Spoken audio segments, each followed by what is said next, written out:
দেশের ক্রিকেটের জন্য ২০২৫ সাল ছিল ঘটনাবহুল এক বছর। বৈশ্বিক টুর্নামেন্টে এ বছরেও সাফল্য ধরা দেয়নি টাইগারদের। উপরন্তু নানাবিধ বিতর্কে বারবারই বিদ্ধ হয়েছে ক্রিকেট বোর্ড। নারী ক্রিকেটার জাহানারা যৌন হয়রানির অভিযোগ, বিপিএলে ফিক্সিং কাণ্ড থেকে শুরু করে বিসিবি পরিচালক আসিফ আকবরের বিতর্কিত মন্তব্য উত্তাপ ছড়িয়েছে ক্রিকেট পাড়ায়। পরিসংখ্যানের পাতায় ২০২৫ সালে মাঠের ক্রিকেটে খুব একটা ভালো করেনি বাংলাদেশ। টি-20তে যদিও খানিকটা উন্নতির লক্ষণ দেখা গেছে। একমাত্র এই ফরম্যাটে টাইগারদের জয়ের হার ৫০% বেশি। এছাড়া ওয়ানডেতে ১১ ম্যাচের ৭টাতেই হেরেছে বাংলাদেশ, টেস্টে ৬ ম্যাচে জয় ৩টায়।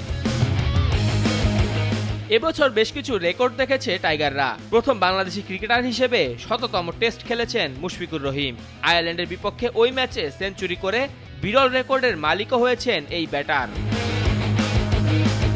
সাকিবকে সরিয়ে টেস্টে বাংলাদেশের হয়ে সর্বোচ্চ উইকেট শিকারী এখন তাইজুল ইসলাম। প্রথম বাংলাদেশি হিসেবে ২৫০ টেস্ট উইকেটের মাইলফলকও স্পর্শ করেছেন এই স্পিনার।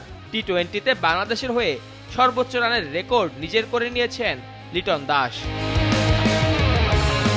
নারী ক্রিকেটে নাটকীয়ভাবে সুযোগ পেয়ে বিশ্বকাপ খেলেছে বাংলাদেশ। যদিও পাকিস্তানকে হারানো ছাড়া বড় কোনো অর্জন নেই, তবে মাঠের বাইরে নারী ক্রিকেটার জাহানারা আলমের করা যৌন হয়রানির অভিযোগে তোলপাড় হয় ক্রিকেটাঙ্গন। বিসিবিতে ফারুক আহমেদ আউট, ইন হয়েছেন আমিনুল ইসলাম। এছাড়া বিসিবির নির্বাচনকে রেশ ধরে ঘরোয়া ক্রিকেট বয়কট করেছে ক্লাব সংগঠকদের একাংশ। তাতে সংকট বেড়েছে লিগগুলোতে। বিপিএল এর ফিক্সিং তদন্ত কমিটির রিপোর্ট জমা পড়েছে। সেই অনুসারে বিপিএল থেকে সরিয়ে নেওয়া হয়েছে একাধিক ক্রিকেটার ও দল সংশ্লিষ্ট ব্যক্তিদের। স্বল্প সময়ের নোটিশে চলমান বিপিএল আয়োজন করতে গিয়েও বিপাকে পড়েছে বিসিবি। মালিক পক্ষের অপারগতায় চট্টগ্রামের দায়িত্ব নিতে হয়েছে বোর্ডকে। এবছর একজন কোচ ও একজন ফিজিওকে মাঠেই হারিয়েছে বাংলাদেশের ক্রিকেট।